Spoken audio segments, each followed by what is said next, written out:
आप सभी इस्कॉन मंदिर के दर्शन करेंगे और दर्शन करते करते बड़ी ही मधुर और बड़ी ही संगीतमय श्रीमद् भागवत कथा का आनंद लेंगे। तो चलते हैं इस्कॉन मंदिर के दर्शन करते हुए श्रीमद् भागवत कथा का आनंद लेते हुए। हरे कृष्णा हरे राम।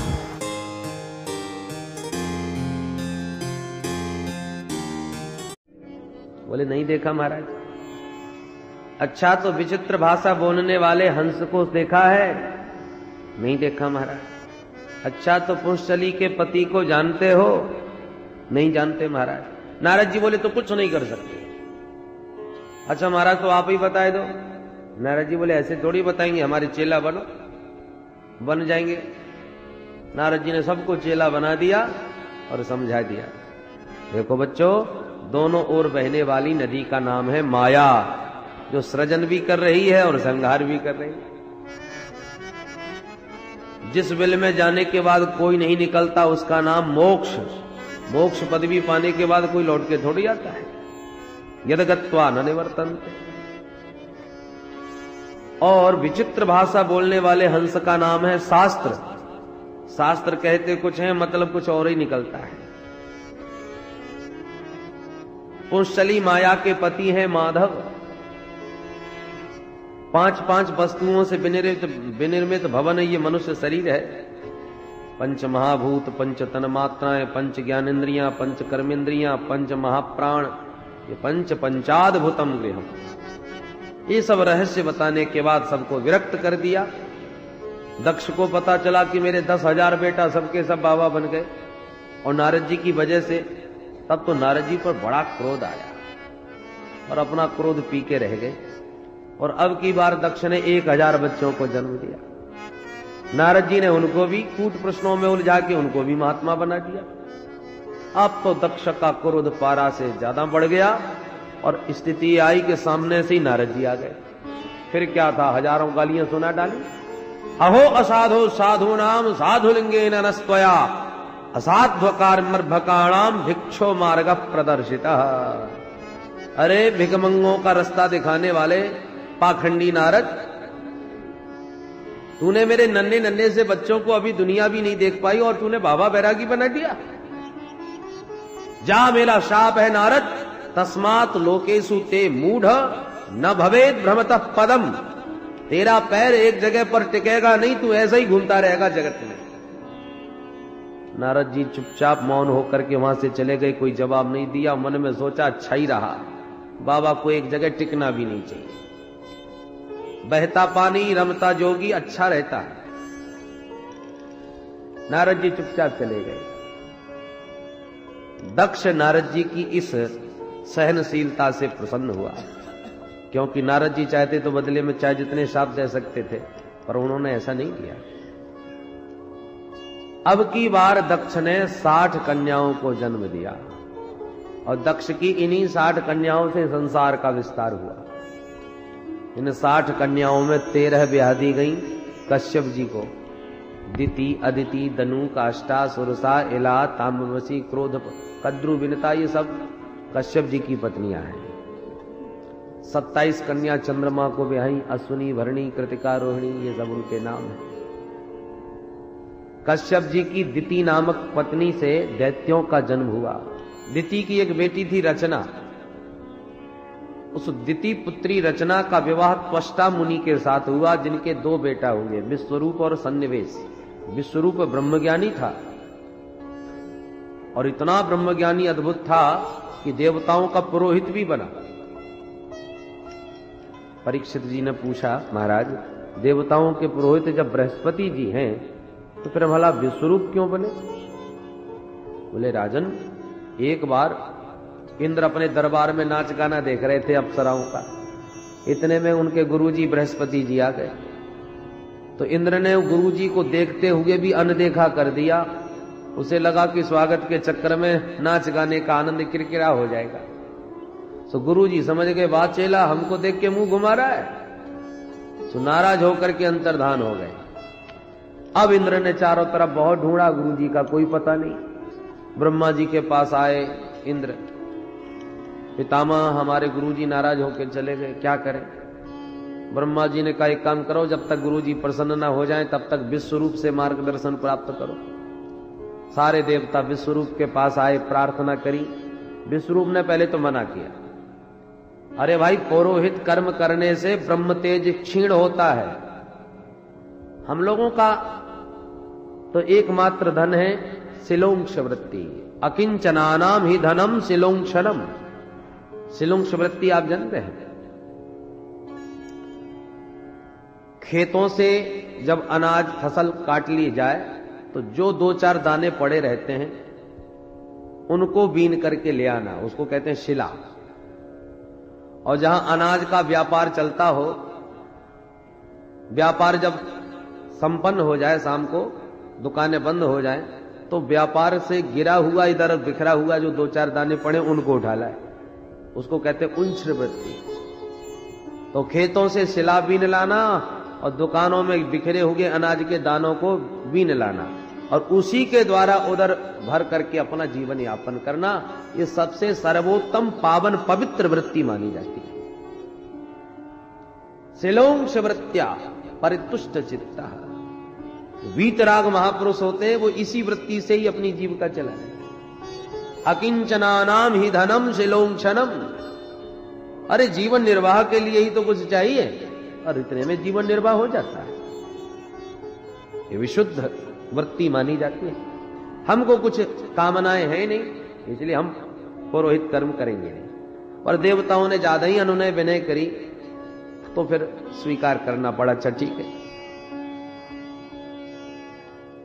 विश्वरूप पुरोहित बने और इंद्र को सर्वप्रथम नारायण कवच का उपदेश दिया। ये नारायण कवच का बड़ा महत्व है। जो भी द्विजाति इस नारायण कवच का नित्य पाठ करे, उसके ऊपर कोई भी विघ्न बाधा, किसी भी प्रकार का तंत्र मंत्र का प्रयोग कामयाब नहीं होता। कोई उसका अहित नहीं कर सकता। एक बार कौशिक नाम के मुनि इस नारायण कवच का नित्य पाठ किया करते थे, उनका शरीर छूट गया। तो चित्ररथ नाम का गंधर्व विमान पर बैठ के जा रहा था कि विमान उसका टपक गया नीचे। बालखिल्य ऋषियों से पूछा, महाराज मेरा विमान तो बिल्कुल ठीक है, तो गिर कैसे पड़ा? बालखिल्य ऋषियों ने कहा, इस महात्मा के नारायण कवच का पाठ करने से हड्डियों में चुंबकीय शक्ति आ गई, इसलिए जब तक इस महात्मा की अस्थियों को जल में प्रवाहित नहीं करोगे तब तक तुम्हारा विमान उड़ने वाला नहीं। आश्चर्यचकित रह गया चित्ररथ कि मरने के बाद महात्मा की हड्डियां ही नीचे टपका लेती हैं। इतना अद्भुत चमत्कार। बालखिल्य वचनात् अस्थिन्यादाय विस्मिता। आश्चर्यचकित रह गया। परंतु अब विश्वरूप ने बड़ा भारी यज्ञ करवाया देवताओं की शक्ति बढ़ाने के लिए। पर जोड़ जोड़ से नाम तो देवताओं का लेके आहुति देते हैं और धीरे से दैत्यों के नाम की भी आहुति डालते हैं, क्योंकि दैत्य इनके मामा जी लगते हैं। सो इंद्र समझ गए। इंद्र को क्रोध आ गया कि गुरुजी गड़बड़ कर रहे। तलवार उठाई और गुरुजी के 3 गर्दन काट दी। 3 सिर थे विश्वरूप के, 3 सिर काट दिए। ब्रह्म हत्या लग गई। तब इंद्र उस ब्रह्म हत्या को 4 भागों में बांट दिए।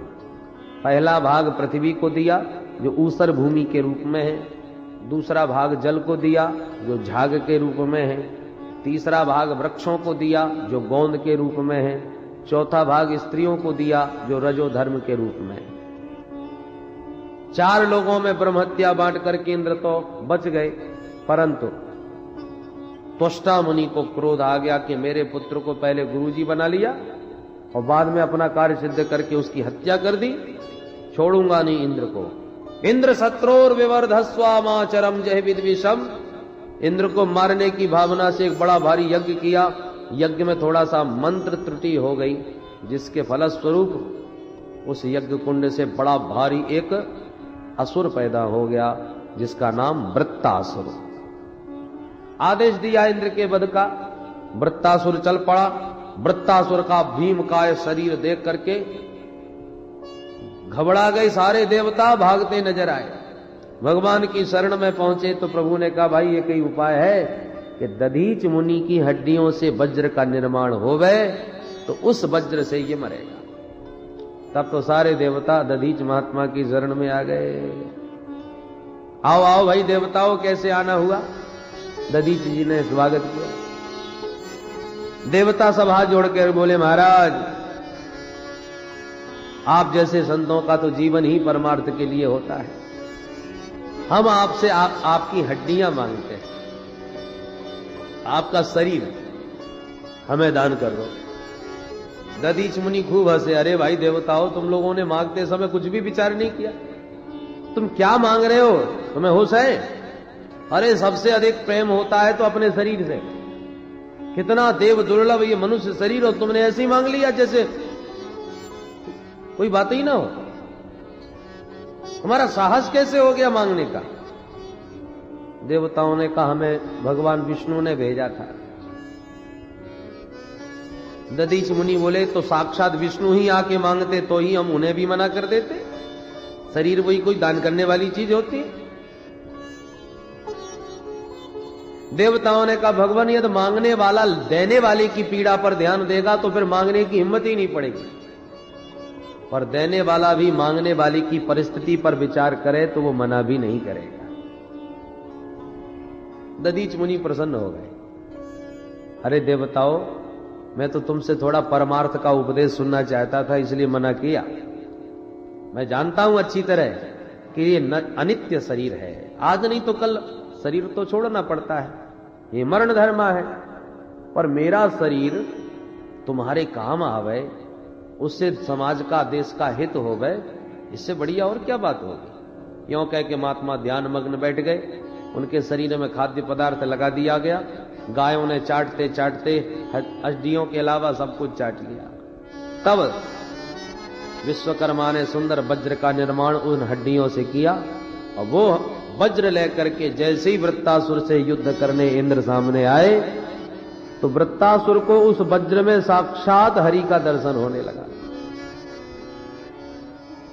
वज्र हाथ में लिए इंद्र को देख करके वृत्तासुर बोला, आज मेरा बड़ा सौभाग्य है इंद्र, जो कम से कम तू मेरे सामने आके टिका तो सही, तू भगा ही जाता है। दिष्ट्या भवान में समवस्थितो रिपुर यो ब्रह्महा गुरुहा भ्रातृहा च। तू ब्रह्म हत्यारा है, गुरु हत्यारा है, मेरे भाई का हत्यारा है। आज तुझे मार करके मैं सबका दंड तुझे दूंगा। पर वज्र की ओर देख करके बोला, प्रभो मेरी तो बस एक ही इच्छा है। अब देखिए अचानक वृत्तासुर की भावना बदल गई। वज्र में बिहारी जी नजर आने लगे। प्रत्यक्ष हरि का दर्शन करके 4 श्लोकों में बड़ी भावपूर्ण वृत्तासुर ने स्तुति करी, और इन 4 श्लोकों में धर्म अर्थ काम मोक्ष 4 पुरुषार्थ मांगे। और वैष्णवों का धर्म क्या है? अहम हरे तब पादैक मूल दासानुदासो भवितास्मि भूय मन स्मरेता सुपतेर्गुणास्ते गृणीत कर्म करो तुकाय। हे प्रभु, मैं आपका दास भले ही न बन सकूं, इतनी योग्यता मुझ में पात्रता नहीं है, पर अहम हरे तब पादैक मूल दासानुदास।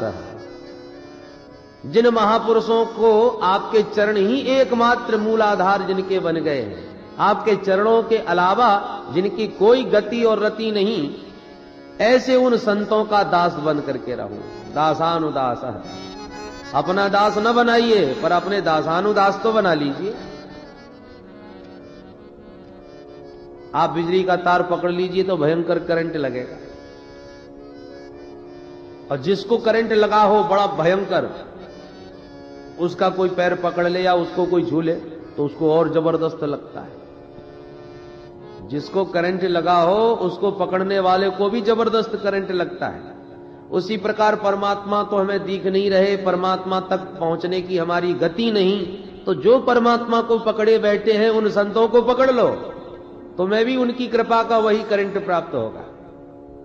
भगवान के चरणों की कृपा जो संतों को प्राप्त हो रही है, ऐसे संतों के चरणों को पकड़ लो तो आपको भी निश्चित वही कृपा प्राप्त होगी।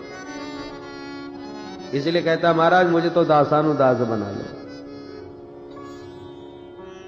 हे अशुपते, हे प्राणनाथ, मेरी तो एक ही प्रार्थना है कि मन स्मरेता, मेरा मन सदा आपका स्मरण करे। गृणीत वाक्, मेरी ये वाणी है सदा आपकी महिमा का, गुण गणों का गायन करती रहे। और कर्म करो तु काया, इस काया से, इस शरीर से सदा आपकी सेवा का कर्म करता रहो। वैष्णवों का यही परम धर्म है। अब अर्थ कौन सा चाहिए? बोले न नाक पृष्ठम न च पारमेष्ट्यम न सार्वभौमम न रसाधिपत्यम न योग सिद्धिर पुनर्भवम वा समंजसत्वा विरहय्य कांक्षे, समंजसत्वा विरहय्य कांक्षे। हे समंजस, निखिल सौभाग्य निधे प्रभो, मुझे न स्वर्ग चाहिए, न मोक्ष चाहिए, न सार्वभौम पदवी चाहिए, न योग सिद्धि चाहिए, तो फिर क्या चाहिए? आपका विरह चाहिए, आपका स्मरण चाहिए। आपकी स्मृतियों के खजाने में ही मैं मस्त रहना चाहता हूं, सदा आपको याद करता रहूं। और वैष्णवों का खजाना एक ही है, भगवान की स्मृति। विपत विस्मरणम विष्णु संपन्नारायण स्मृति, भगवान की स्मृति ही वैष्णवों की परम संपत्ति है। यही उनका अर्थ है, धर्म अर्थ काम। इच्छा क्या है, कामना क्या है? बोले प्रभु आपको ऐसे याद करूं जैसे, तीन दृष्टांत दिए। अजात पक्षा एव मातरंखगा स्तन्यम यथा वत्सतराक्षुधार्ता प्रियम प्रियैव विश्रुतम विषन्ना मनोरविंदाक्ष दृदक्षते त्वाम्। हे अरविंदाक्ष, कितने सुंदर सुंदर संबोधन कर रहा है। हे कमल नयन प्रभो, जैसे पंख रहित नन्हा सा पक्षी का बच्चा, अभी पंख निकले ही नहीं बेचारे के, अब वो घोंसले में बैठा बैठा जैसे उल्लू बिल्ली आदि के भय से अपनी मां को याद करता रहता है। चिड़िया उड़ जाए तो बच्चा अपने को असुरक्षित अनुभव करता है, डरा हुआ रहता है कि कब मेरी मां आ जाए, कब मेरी मां आ जाए। और जहां मां के आने की आहट सुनता है तो बड़ी जोर से चिल्लाने लगता है मां के आगमन पे। तो जैसे वो निरंतर अपनी मां का चिंतन करता है, ऐसे ही मैं आपका चिंतन करूं। भगवान बोले ये स्वार्थ का चिंतन है, डर लग रहा है इसलिए मां को याद कर रहा है। तो दूसरा दृष्टांत दिया, स्तन्यम यथा वत्सतराक्षुधार्ता, वन में घास चरने के लिए गई हुई गौ माता का जैसे घर में नन्हा सा बछड़ा स्मरण करता रहता है। स्तन्यम माने जो मां के दूध पर ही निर्भर है, अभी बाहर की वस्तुओं को नहीं खाता। वह क्षुधातुर वृषभ, नन्हा सा बछड़ा, भूख में विकल, जहां सूर्यास्त होते देखा कि मां के आगमन का समय हो गया, यह जानकर के रमाने लगता है, रस्सी तोड़ने की चेष्टा करता है, छटपटाने लगता है मां से मिलने के लिए। वत्सतराक्षुधार्ता, ऐसी मैं छटपटाऊं आपसे मिलने को। भगवान बोले यहां पर भी स्वार्थ, ये भूख का भजन हो रहा है। गो माता आकर के जब चकाचक दूध पिला देती है, फिर वो तड़फ नहीं रह जाती बछड़े में। तब तीसरा दृष्टांत देता है, प्रियम प्रियैव विश्रुतम विषण्णा, जैसे परदेश गए हुए प्रियतम का उसकी प्रिया घर में बैठी बैठी प्रतिपल स्मरण करती है, ध्यान करती है। एक कन्या का विवाह हुआ, पढ़ी लिखी बिल्कुल नहीं, कुछ ही दिनों में उसकी अत्यंत रति अपने पति से हो गई।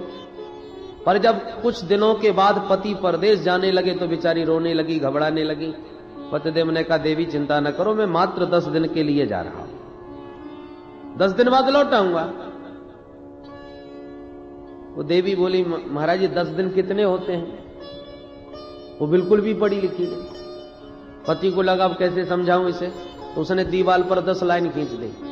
देखो सवेरे उठते ही 1 लाइन मिटा दिया करो, और जिस दिन ये सारी लाइनें मिट जाएंगी उसी दिन मैं आ जाऊंगा। उस भोली वाली को ये समझ में बात आ गई। पतिदेव लाइन खींच के चले गए। अब बेचारी जगते ही सबसे पहले दौड़ के वो लाइन मिटाती है और प्रसन्न हो जाती है, इतनी लाइन कम हो गई, आज ये लाइन कम हो गई, बस अब 2 लाइनें और बची हैं। तो ज्यों ज्यों लाइनें कम होती जाती हैं त्यों तो उसकी उमंग बढ़ती जाती है मिलने की, और जब 1 लाइन बची तब तो उसका धैर्य ही खोने लगा। और जिस दिन उसने अंतिम लाइन को मिटाया उस दिन तो उसका एक एक पल काटना मुश्किल हो गया। जहां आहट होती है कि भागती है दरवाजे की ओर। तो जैसे प्रतिपल उसकी एक विकलता बढ़ती जाती है अपने प्रियतम से मिलने की, ऐसे ही प्रतिक्षण प्रतिपल मैं आपसे मिलने के लिए लालायित रहूं। प्रियम प्रियैव विश्रुतम विषण्णा मनोरविंदाक्ष दृदक्षते त्वाम। ऐसी आपसे मिलने, आपसे आपको देखने की उत्कंठा मेरे मन में जगे। भगवान को यह दृष्टांत उपयुक्त लगा। वैष्णवों का यही कामना, यही इच्छाएं होती हैं। अब अंतिम पुरुषार्थ मोक्ष। वृत्तासुर कहता है जन्म मरण छूट जाए ऐसा मोक्ष मुझे नहीं चाहिए। मैं तो कहता हूं कर्मानुसार चाहे जितने मेरे जन्म हो, चाहे जितनी बार मरूं, उसकी चिंता नहीं है। तो फिर क्या चाहते हो?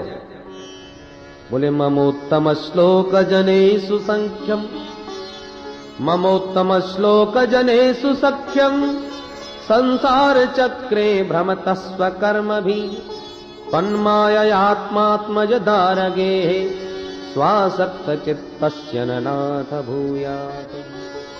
जन्म मरण चाहे जितने हो, पर हर जन्म में उत्तम श्लोक जनेषु सख्यम,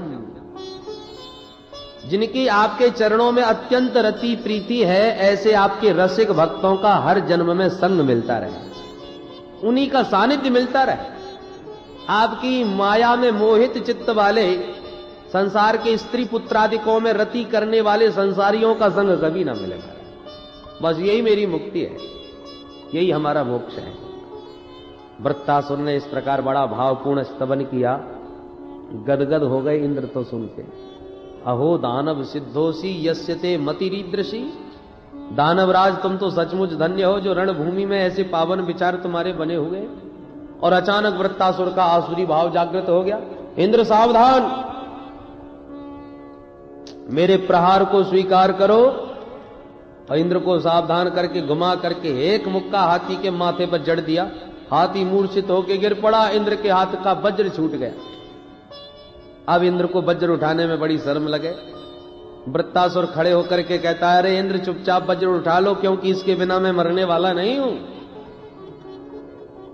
ऐसी धर्मनिष्ठा देख करके इंद्र बड़े लज्जित हुए और अंत में वज्र उठा ही लिया। हाथी पर हाथ फेर करके स्वस्थ किया। पुनः सावधान हुए युद्ध के लिए। दोबारा प्रहार करने के लिए वृत्तासुर बढ़ा तो अपने वज्र से तुरंत वृत्तासुर का हाथ काट दिया। दूसरी भुजा का मुष्टिका प्रहार करने लगा तो दूसरी भुजा को भी काट दिया। अब तो दोनों हाथों से रहित बड़ा विकराल लगने लगा। अब की बार वृत्तासुर मुंह फाड़ के पूरे वेग से दौड़ा और जब तक इंद्र कुछ कर पाते तब तक मुंह में धर के इंद्र को ही गटक गया।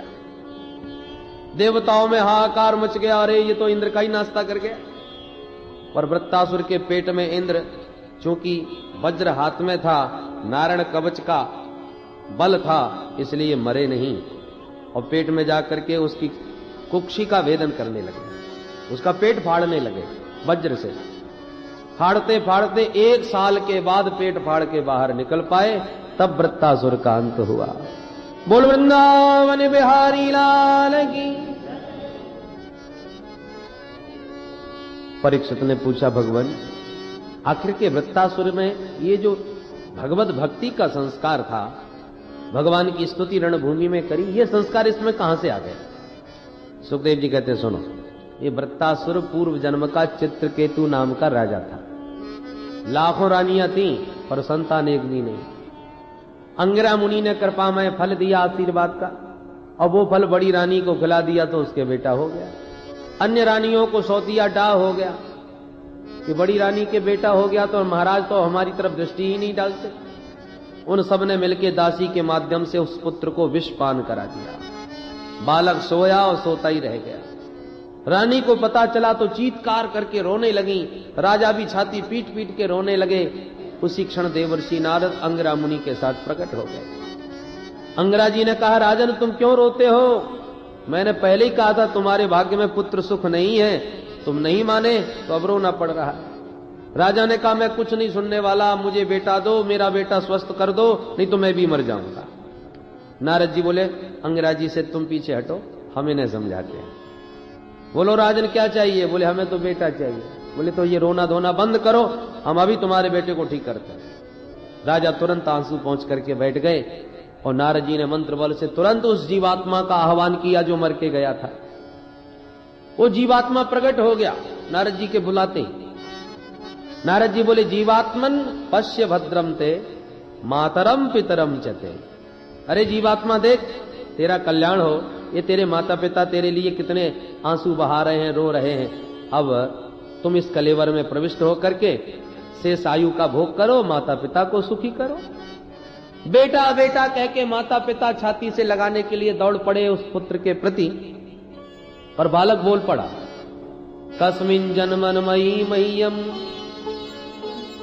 मातरो पितरो भवन कर्मभिर्भ्राम्यमाणस्य देवतिर्यंगयोनिषु। कृपा करके आप अपना परिचय तो दीजिए।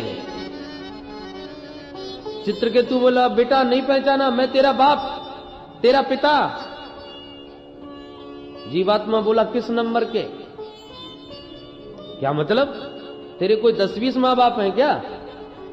बोले 10-20 नहीं, लाखों हैं। वो कैसे?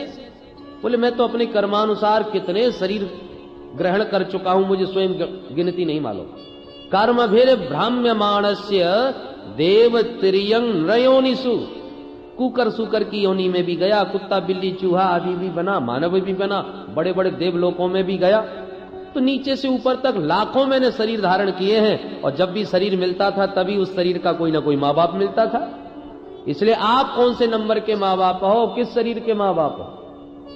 नारद जी बोले, राजन परिचय दो जल्दी। राजा ने कहा, बस हो गया परिचय। हम रोते रोते आंख फोड़ बैठे, और ये देखो हमसे परिचय पूछ रहा है, हमको पहचानता तक नहीं। अब मैं समझ गया ये सब नकली संबंध है, शरीर के साथ बनते हैं और शरीर के साथ छूट जाते हैं। अब तो मैं शाश्वत अपना संबंध प्राप्त करना चाहता हूं, जो सचमुच का कभी हमसे अलग नहीं हो सकता, वो नित्य संबंधी कौन है। तब नारद जी ने उपदेश दिया, और चित्रकेतु ने संकर्षण भगवान की उपासना करी, अंत में विद्याधर लोक को प्राप्त कर लिया। विद्याधर बन करके विमान में बैठ करके विचरण करता हुआ एक बार कैलाश पर्वत पहुंच गया। वहां जाके क्या देखा कि भोलेनाथ शंकर भवानी को अपने अंक में गोद में बैठा करके ब्रह्म ज्ञान का उपदेश दे रहे हैं संतों को। चित्रकेतु चक्कर में पड़ गया और सबके बीच में आकर के भगवान भोलेनाथ को उल्टा सीधा बोलने लगा। ये धर्माचार्य बने फिरते, इनको शर्म भी नहीं आती, समाज में कैसा बैठा जाता है। हे श्लोक गुरु साक्षात धर्मम वक्ता शरीरिणाम आस्ते मुख्य सभायाम वही मिथुनी भूय भार्यया। तमाम अनर्गल प्राप्त करने लगा। भोलेनाथ तो हंस के रह गए, कुछ नहीं बोले, पर भवानी को बड़ा क्रोध आ गया। ए मूर्ख, तू ये शिष्टाचार हमको सिखाने कहां से आ गया? हमारे ऊपर तूने पाप दृष्टि डाली है, पापी। अतः पापी यसीम यौनीम आसुरीम या हे दुर्मते। इसलिए हे दुर्मति, जा तू पापमती असुर हो जा। तब चरणों में गिर के भवानी को प्रणाम किया। प्रतिगृहणामि ते शापम। मातेश्वरी, आपका शाप मुझे स्वीकार है। मैं इसलिए हाथ नहीं जोड़ रहा कि आप मुझे शाप मुक्त कर दीजिए, आपका शाप मुझे स्वीकार है।